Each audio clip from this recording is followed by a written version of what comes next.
Well, all righty. One and all, welcome to Sippin On Ink, the Colored Chronicles. I am your host, Kat Williams, and as always, here on Sippin On Ink, we strive to bring you the best the LGBT community has to offer. And with that being said, welcome tonight's guest. And, I could say her name, but I know I would be butchering it, so know with what we know we can say. And that is Fly. Hello, Kat. Hello. Welcome to Sippin On Ink. Thank you for having me. I am excited. I've been looking forward to this since we scheduled this many moons ago. I know, like 4 years ago. No, I'm kidding. Yeah. And I'm coming down with the flu, I think, a little bit, ladies and gentlemen. Oh my God. So bear with me. If you hear me sneezing or coughing or having to take a quick mute button, that's me probably hacking up my lungs here, but I'm doing all right. I had to show because I wanted to talk to Fly tonight. And for those in listening, I'll just give you a little bit of background about the young lady that's going to be our guest tonight. Fly is a Nigerian dyke performance artist, poet, activist, essayist, playwright, and actress. Because you know how we do here at Sippin On Ink. We always we showcase those doing more than one job. So with that being said, again, Fly, welcome to Sippin On Ink. And if you are a listener of Sippin On Ink, then you know we start the night here with the easiest question, and that is, who is Fly? Okay, so for the record, I'll go ahead and say my name. My name is Yvonne Fly Onakeme Etaghene. Who am I? I'm a poet. I've been writing for a very long time, since I was 9. So the vast majority of my life I've been writing. And I'm a performer. I'm actually also a visual artist. That's not something that I do. I haven't had any art exhibitions yet, but I paint a lot, do a lot of multimedia stuff, spray paint and acrylic on canvas and wood. I've been working on a one-woman show for about 3 years with some amazing folks, and it debuted in New York to a really amazing, beautiful reception in 2009 in May, and we're looking to tour with it in the future and then definitely have a longer run in New York in the future this year, I'm hoping. I've been working on a novel about Nigerian dyke activist love for a very long time. I'm trying to think. I'm a cook. I like fuchsia and turquoise. I like mangoes. I like to laugh. I love to dance. And I love stilettos. All right. I said that you like stilettos, so that does not come as a surprise myself. But like I said, it's been a thrill reading the background information on you and getting to know you before getting to know you tonight. Very, very, very interesting person, to put it mildly. And everybody in the listening audience, as she just went into who she is, of course you gather that she's going to be interesting. It's going to be a great show tonight. And I couldn't pronounce your name. I wasn't going to even try, and when you said it sounded beautiful. But, I got to ask the question. Is Fly a nickname, or is that actually your name?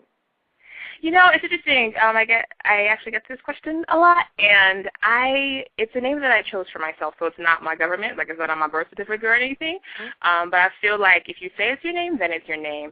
And the reason why I say it like that is because I think that sometimes when people hear, and I've actually written about this on my website, when people hear about names like Fly or Sky or Queen or like whatever, that's not like, Sarah or Keisha, they're always like, oh, is that a nickname? And then because of the way that some people, I'm not saying that you, like kind of look down on people who choose other names other than what was given to them by their parents or their guardians, it makes me want to be like, no, it's just my name. Just respect it on the same level that you do Yvonne or any other person's name, right? So I say that, from my perspective, a chosen name, a given name, any name that you say is yours, I look at them all at the same level. But it's interesting how I've, dealing with other people's perceptions of names has been really strange.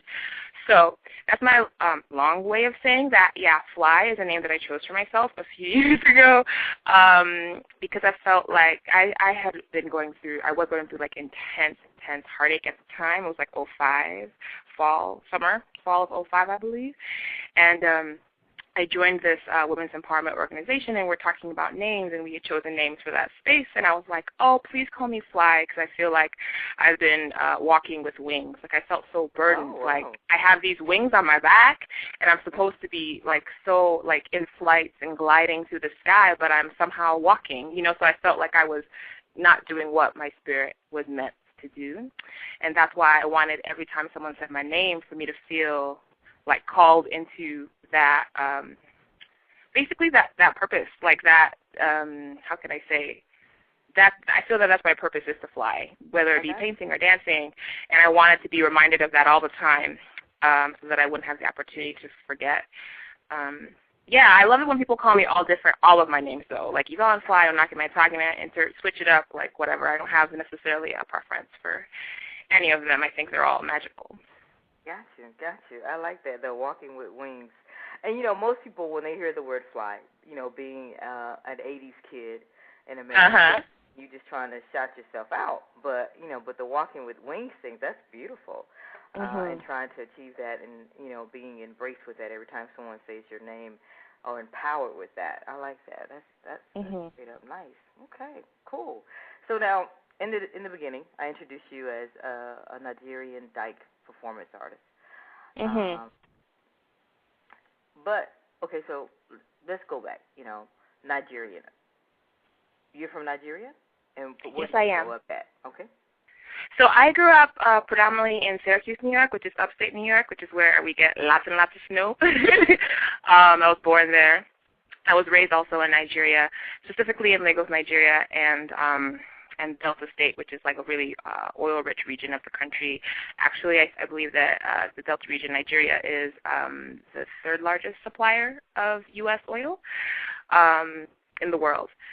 So that's, you know, going between there and here is where I was raised. And it's interesting talking, you know, when I talk about ethnicity and with folks, it's like people sometimes are surprised that I identify as Nigerian and not first generation and not what's this word, Nigerian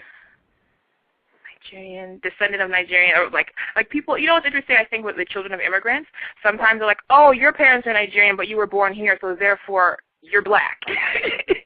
Like, they don't, you know, it's like you can't even say, like, oh, I'm Nigerian. Like, oh, so when did you move here? It's like, well, actually, I'm Nigerian. I always think of it that I'm a Nigerian that happens to have been born on this continent. I got you. So the fact that you proclaim that, and you proclaim it and claim it at the same time, what does that mean to you personally and artistically? I mean, because that's how you introduce yourself, almost. You know, you're not just a performance artist or an activist or an essayist or a playwright, but you're a Nigerian performance artist. And dyke, of course, too, but we'll get into that later on. But why is that so important to you to proclaim that? Well, you know, I think growing up, I think I knew one other African who was Ghanaian, and that was it, besides folks with my last name. And so I think that in Nigeria, you're not Nigerian, you're your ethnicity, right? You know, you're Ija or Bo or Yoruba or Tib or Ibibio or whatever you're from. And I think it's only when you leave your country that you become conscious of your nationality and or your ethnicity, right? So I think that for me being in the States, it's important for me to constantly remember who I am, and to not allow people to have an image of Africa that does not include someone like me, right?